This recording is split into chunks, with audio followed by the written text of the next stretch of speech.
Welcome to Moments with Marianne. I'm so delighted we're spending this time here today. We have a very inspiring show coming right up with special guest Richard-l-Haight, and he's here today to share with us his new book, The Warrior's Meditation, the best kept secret in self-improvement, cognitive enhancement, and stress relief, taught by a master of 4 samurai arts.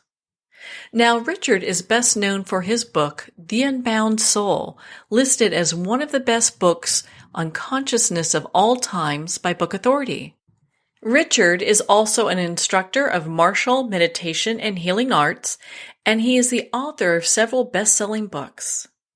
So let's welcome to the show, Richard-l-Haight. Thank you, Marianne. Oh my goodness. What an honor it is to have you here and to talk about this book. And I have to ask you, I'm sure this is probably a question you get from everybody. What started you on the warrior's path?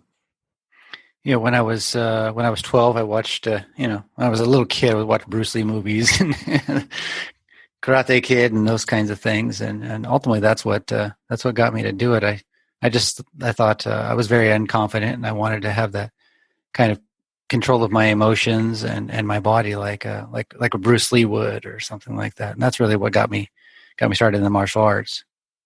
Oh my gosh, I remember that. And that stuff was great because, it was always kind of also a little bit the underdog that, would come up and kind of be in control, not only of the situations, but themselves. Yeah. That was the real thing, is being in control of, if you're in control of yourself, the situations work a lot better. Yeah. So I understand you moved to Japan for a period of time. Why don't you share that with us? Yeah, when I was 24, I moved to Japan. So when I was a young man, I wanted to be a professional fighter. I got run over by a horse, and it did a tremendous amount of spinal damage. And so the type of training that would be required for professional fighting was just not within reach of me anymore. So you'd train for a month, and then your back could go out, and then you'd be out for a month, and you can't make any progress that way. So I ended up kind of being drawn to training methods that would allow me to train without ruining my body. And it ultimately led me to Japan, to a really incredible martial artist that's mostly not that well known, actually. But I was able to train and not hurt my body and gain a tremendous amount of awareness as a result of that training. It's a very different type of training than you would normally see in the fighting circle. So. It's been my experience that the teachers that aren't always out in the limelight tend to be the ones that, for me, are the most profound and powerful, based on my personal experience. Yeah, oftentimes they're in it they're not interested in being recognized. They're just interested in the purity of the art. They're interested in the integrity of the art, that sort of thing. So, and they won't stop once their career is over. If you're a professional fighter, once you're 40, you're done, and that's it. But this guy was 72 when I met him, and he was still going strong. So, yeah. Well, and for our listeners that maybe are not into martial arts, how does that dovetail with meditation? Yes, this is where it gets very, very interesting. And so the art that I was studying, it turned out to be 4 arts, actually, but I started out with one. It's a samurai art. And the samurai were, they had especially advanced samurai, like master level, or samurai of advanced arts. There were many levels of training different arts that would be under the umbrella of samurai arts, thousands probably. Some of them were very, very high level, and some of them were just sort of, like a caveman with a club kind of thing. So there was a big range of possibility. I was studying the highest levels of the arts, very advanced. And when you get to that level, you're defending, or you're a bodyguard of a shogun, or the supreme general of Japan or whatnot. You're expected to be in healthy condition and fully capable at all times. Modern methods of training ruin your body, and you will train hard, and then you have to take the next day off, and you basically can't, you're sore, you can't move, you don't have energy or whatever. But that would not fit under, that would get you fired back in those days. And so they had to find a different way. And the approach they took was more along the lines of awareness, not so much. I mean, the physical training was certainly there, but you would never train yourself to the point where you would be incapacitated by it, due to muscle soreness or injury or anything like that. That would just be considered foolishness. So they changed their training, or their training gravitated towards more and more efficiency. And in order to get that level of efficiency, at some point, you start to work with the nervous system. You start to work with consciousness. And that ends up becoming a meditation path. And it's an unexpected avenue, but basically it's not motivated by inner peace. It's motivated by efficiency. The end result is a kind of profound clarity and inner peace. But that wasn't the original goal. And that's where you discovered the warrior's meditation? And so, yes. So in my process of training, I was just trying to figure out how I can get to that next level, continue improving efficiency, get to that level, use less and less strength, less and less movement to get the result. And what I realized is that the barriers were not muscular. They were not bone and sinew and that sort of thing, but it was really nervous system responses. So the flight, fight response, tension, and that sort of thing was really where the issue was. And thought itself. Thought is very slow. So if you're facing someone who's highly, highly advanced martial artist, and you're thinking you're way too far, you're behind, you're dead already. And so it just requires a tremendous clarity. And so that's where the motivation for the discovery of the warrior's meditation took place. Yes. So how is the warrior's meditation different than typical meditation? Because I think people, maybe they get a little confused on just meditation itself, Sure. Well, there's not a lot of clarity and not a lot of description of the principles of meditation, even in traditional or standard meditations. So a lot of people are not really clear what meditation actually is. And now it's the first thing to clarify is that what we have now as meditation, like popular meditations or traditional meditations, began as renunciation practices, religious practices, which means the idea is that the external world, the body, all of that is somehow maybe corrupt or there's something wrong with it. And you want to pull inward to find a kind of clarity. And that's why monks lived in monasteries. That's why they didn't participate in daily activities. And, they spent all their time eyes closed, meditated in silence in a rather ideal situation. The problem with that kind of meditation, there's several problems with it.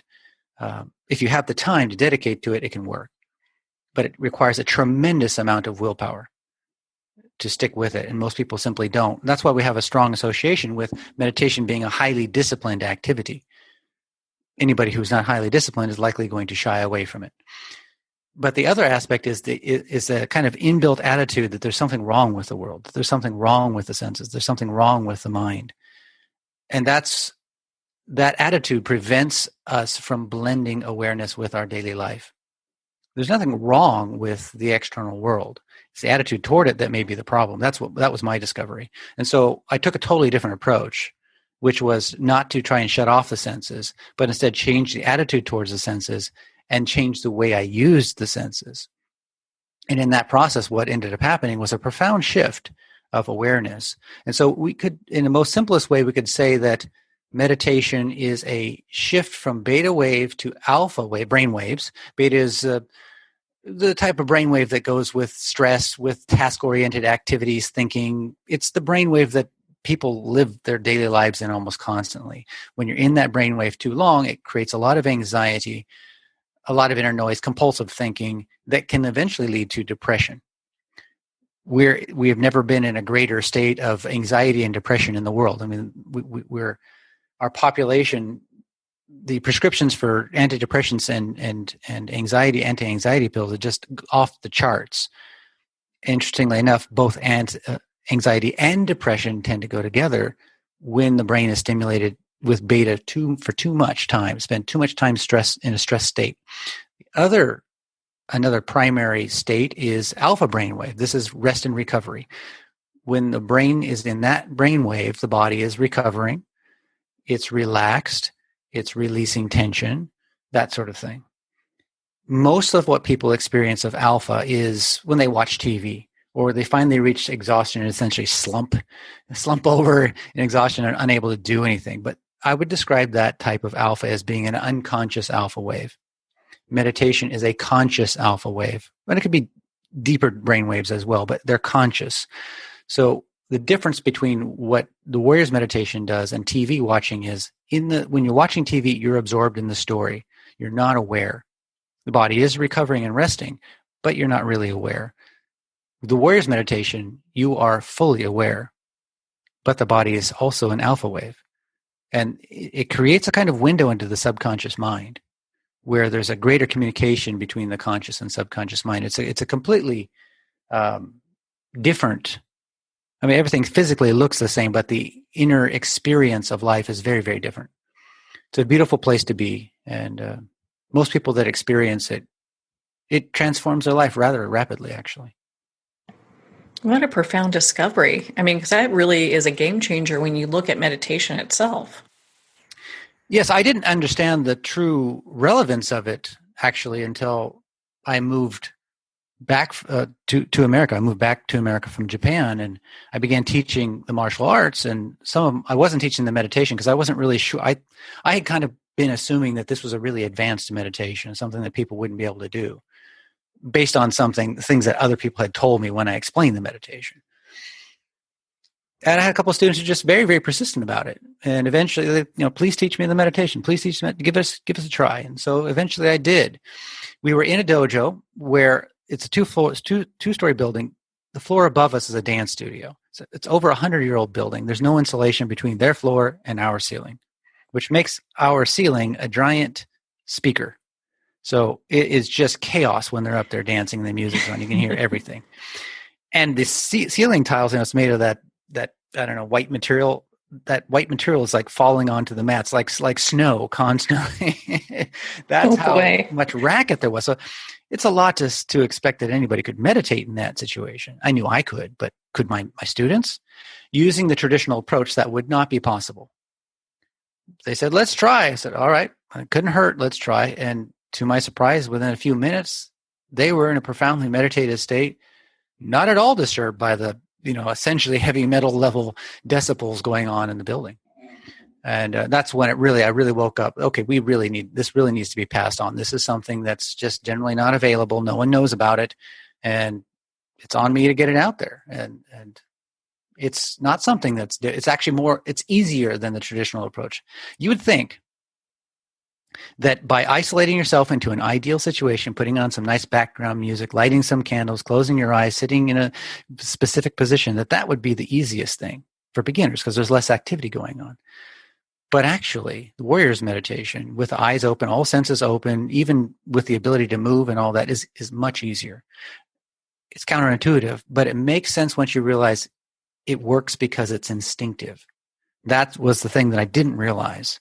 It's instinctive. So, for example, if you look at the ancient gurus of India, oftentimes what they would do is they would send out their more advanced students once they got to a certain stage to go out into the wilderness, usually the jungle, to live out there for 6 months, a year, or whatever, some period of time. And that's all they're supposed to do. That's where they learn the Warriors meditation. They're not taught it. It happens naturally because you're out in the jungle. Efficiency is vitally important. Awareness is vitally important, but calm awareness, not anxiety level awareness, but calm awareness. Anxiety will get you killed out in nature. Most people die from their own mistakes, not from predators. Now, out in the jungles of India, you've got the cobras and you've got jaguar and a number of other things that'll eat you too. And so awareness, a calm awareness, is what needs to happen. And when the human being is placed into those circumstances for a long enough period of time, naturally a shift occurs. And this meditation it just emerges, even if they were never taught about it. In the modern world, most people won't discover that unless they do something like a vision quest, where they sit out in the forest for like 4 days alone with no food, and then at the end they're in this profoundly meditative state, even if that wasn't their intention. It happens naturally. And what I've done is essentially formulated a way for people to get to that instinctive awareness without having to sit out for 4 days. Basically. Yeah, I don't know if I could do the 4 days. One spider crawls on me, meditation's over. That reminds me of an interesting story. My first Well, teacher was share with 72 year old. us. Yeah, my teacher was a 72-year-old man, bald-headed. And we were at a seminar one time in the mountains and just really old building. And he was standing in the middle talking about some principle or technique or whatnot. And all the students, like 150 students surrounding him, sitting and listening. And in the middle of his talk, a spider probably about an inch in diameter came down from the roof and landed square in his head. Oh, no. And now, what would happen to you in that circumstance? I can tell you certainly what would happen to me was I would freak out.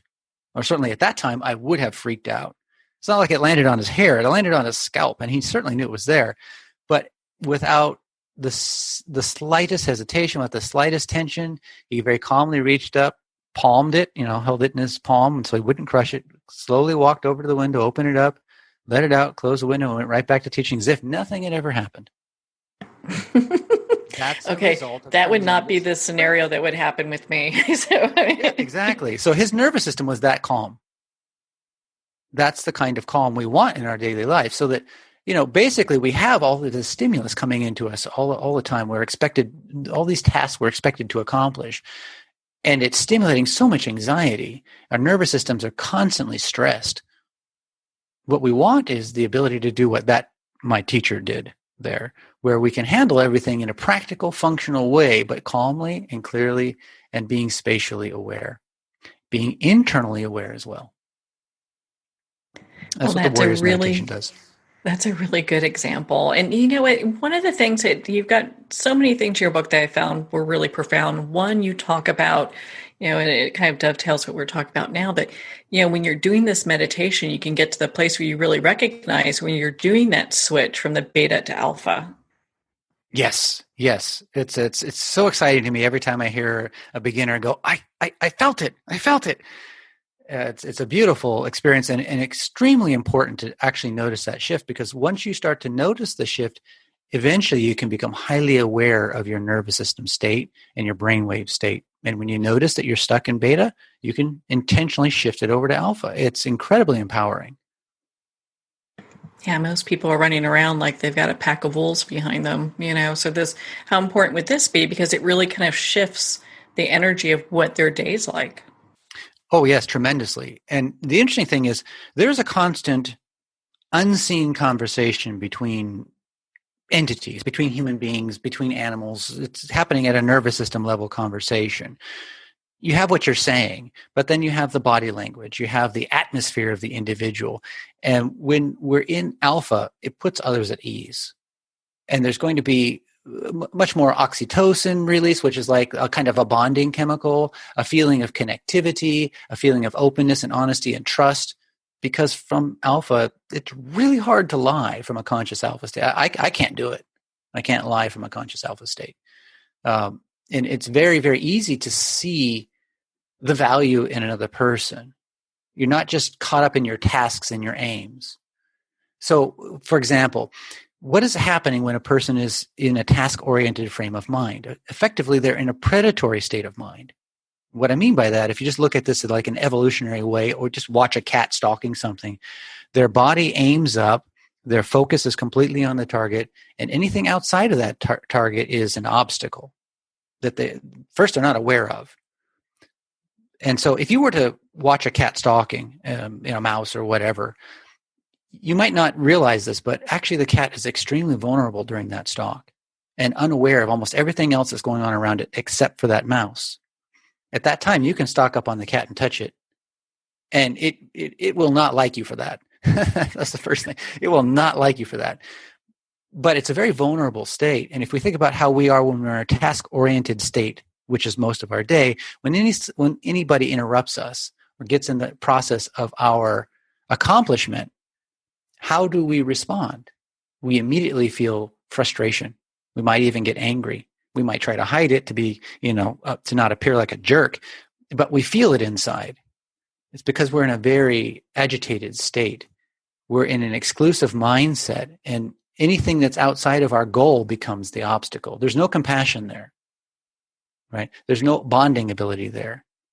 And so what we learn to do is to shift into alpha and accomplish activities through a conscious alpha state, so that our goal is still there. We still have a goal, but it's almost like instead of exclusive vision pinpointing on the goal is in the center of a very large view. And so that when something comes into that larger view or larger perception, right, awareness, it's not a surprise. And we're in a softer state. We're not in a hard state. And so that allows for an accomplishment without all the anxiety. I think that's so, it's so important, because it really, you can make, you can really decide on the shifts that you're making in your life and not just be thrown out there, You become, in a sense, we'll say awareness becomes the master of the brain. It's a very interesting, because you can then, your brain is constantly changing to your environment, according to your environment, according to the thoughts and experiences you have. And so as you become aware of this process, you can actually kind of surf life in positive ways. Okay, I would like my brain to develop this capacity. And so you start practicing that during the day. If you want to be more calm and clear, your brain actually changes to allow for that. So the more time you dedicate to calm clarity, the easier it is for your brain to do that. And as that happens, in a sense, you gain a kind of biological control. It's a very strange, I think, concept for most people, because most of us we're kind of caught up in just like the momentum of our lives might be a better way. That's certainly how I was caught up in the momentum of my life. And it never occurred to me that there was another option. I think most people go through their life feeling that way, and to have a way to, do this meditation, the warrior's meditation, where you're able to be more of the captain of your ship. I think that's so important.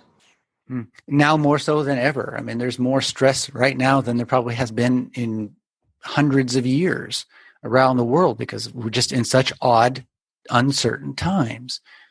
It's a perfect time for people to delve into meditation. The great thing about the Warriors meditation is it does not take much time at all. A few minutes here and there is incredible, and you can do it on the fly. I tell people early on, meditate one time seated. The first time is seated. After that, you got to stand up. Your eyes are open, and you start walking around in meditation. Within a week, you should be able to walk and jog in a meditative state. Within a couple of weeks, you should be able to drive in a meditative state. And your driving will be better than it was before, because your peripheral vision will be active. You'll start to sense when people are cutting into your lane before you would have ever noticed it before. It's incredible. Whenever you're using the toilet, that's meditation time. There's so many opportunities, but it only takes a few minutes here and there throughout the day to stimulate the brain to make those changes we just talked about. Skipping a day is the worst thing you can do. Good thing is it doesn't take discipline. You just have to remember to do it.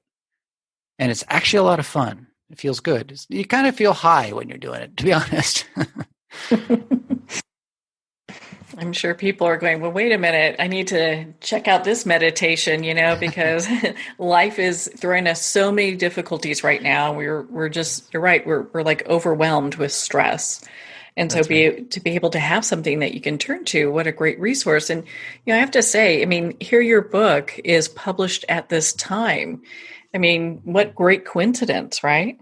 Oh, it's the most timely book you could imagine. It's baffling to me how incredibly profound the timing was there. It's perfect for this moment. And so there's the more people that do this, the great thing is the more people that do it, the more people will realize how much more power they had over their lives than they thought they had, and they'll start to spread the word. So it can be very helpful to a lot of people. And there's another book that's coming out right now. I'll be coming out in July, called Unshakable Awareness. That's the next book. And it takes the Warrior's meditation in a new direction to allow people to remain calm under tremendous amounts of pressure. And again, you would think that that's an advanced training. It's really not. You could take a raw beginner. It's in fact, if you take somebody who's done concentration meditation for a long time, and you take like a child who's never done any meditation, and you have them do the Warriors meditation, the child will get it and be able to run with it probably within the first session. The advanced meditator will struggle because they've actually trained their brain in the opposite direction. It's not an advanced thing. It's just instinctive. This unshakable awareness, the advanced, quote unquote, what people would think of as advanced pressure training, can be accomplished just as quickly as and easily as by someone who's not done any meditation, or maybe even easier than someone who's done a lot of meditation. So that's going to be very helpful for our times as well. So since you touched on that, you define awareness in a much different way than I think most people think. I'd love for you to share that with us. Yes. Most people, when they think of awareness, they think of things like, well, they think essentially of knowledge. Alcohol awareness campaign, right? Drunk driving awareness campaign, or something like that. That's how they tend to think of the word. But that's actually just an accumulation of knowledge. It's not awareness. Awareness is actually something that is very fundamental. It's a baby, an infant, in a certain way, is more aware than adults are. Adults have more function, but infants have a lot more awareness of their environment, which means their attention is not biased. Their senses are not exclusive. Now, they don't have functionality. As they gain functionality, they tend to forget awareness or lose awareness. Once we're adults, we all have our beliefs and our ideologies, and we have our knowledge, and we have our sense of identity. We've completely lost touch with awareness of being. And so that's what this meditation is doing, is it's still allowing for the knowledge, it's allowing for the senses, it's allowing for all the functionality, but underlaying that, an awareness of our being. And surprisingly, the awareness of being, when it's revealed through all of the accumulated knowledge that we have and abilities that we have, enhances what we have. And so that's how I describe awareness. It's not an accumulation. And so the question then is, well, how did we lose this awareness? If we had it when we were, infants, how did we lose this awareness? It's a very important question. It sounds strange. And then how do we get it back? You don't get it back as an accumulation. It's not like a skill that you would think of. The first thing is that we lost it in the same way that you no longer are aware of your heartbeat. When you were an infant, you could feel your heartbeat throughout your body. And people would say, well, how do you know that? Because through meditation, I know I can feel my heartbeat, my pulse, anywhere in my body, in all places in my body simultaneously. Why can't other people do that? It's because the brain is constantly normalizing information. It's constantly filtering. And it filters based on priorities. So what you prioritize is what the brain will allow to come through the filter. What is considered superfluous or unnecessary information gets edited out. So an example, you can see people that live right next to train tracks. After they've lived there for a month, they don't even hear the trains anymore. They don't notice, it doesn't disturb them. Someone who just came in is going to be completely overwhelmed by the rattle of the train every 5 minutes.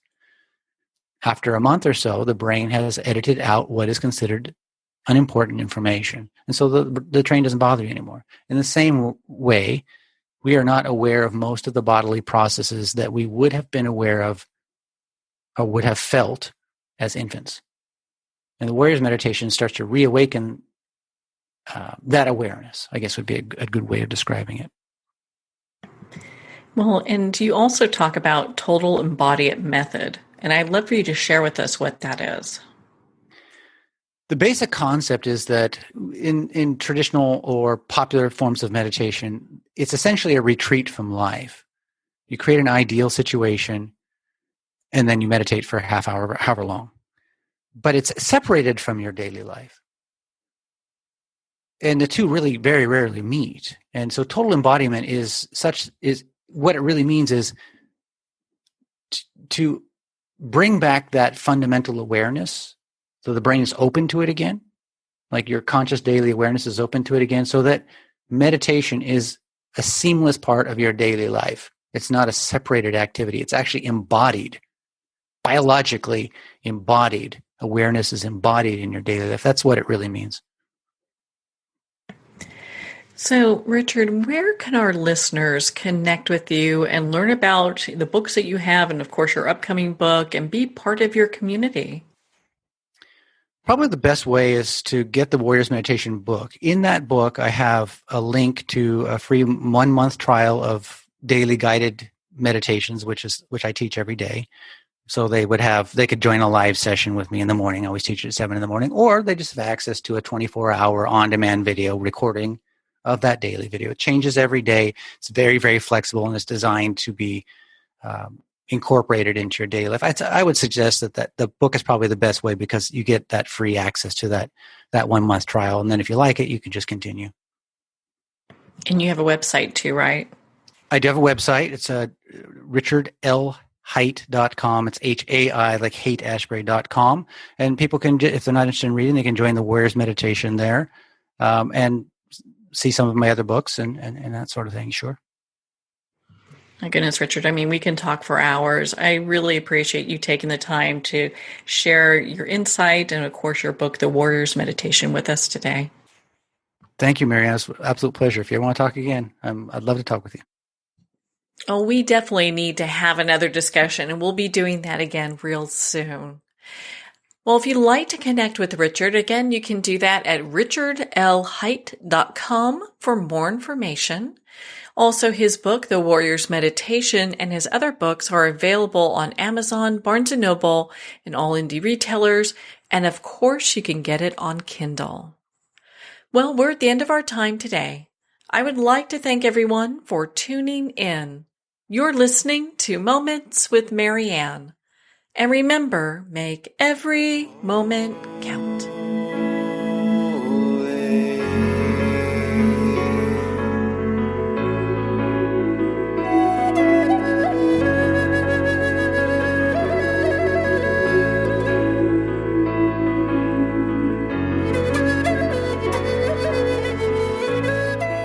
In a single moment, your life can change. Moments with Marianne is a transformative hour that covers an endless array of topics with the best of the best. Her guests are leaders in their fields, ranging from inspirational authors, top industry leaders, and business and spiritual entrepreneurs. Each guest is gifted and a true visionary, a recognized leader in her own work, and while teaching others to develop, refocus, and grow, Marianne will bring the best guest and sometimes a special surprise. Don't miss this. You never know just which moment will change your life forever. Moments with Marianne airs every Sunday, Monday, Thursday, and Friday at 8 p.m. Eastern and 5 p.m. Pacific Time. Make sure to tune in and visit momentswithmarianne.com for more information.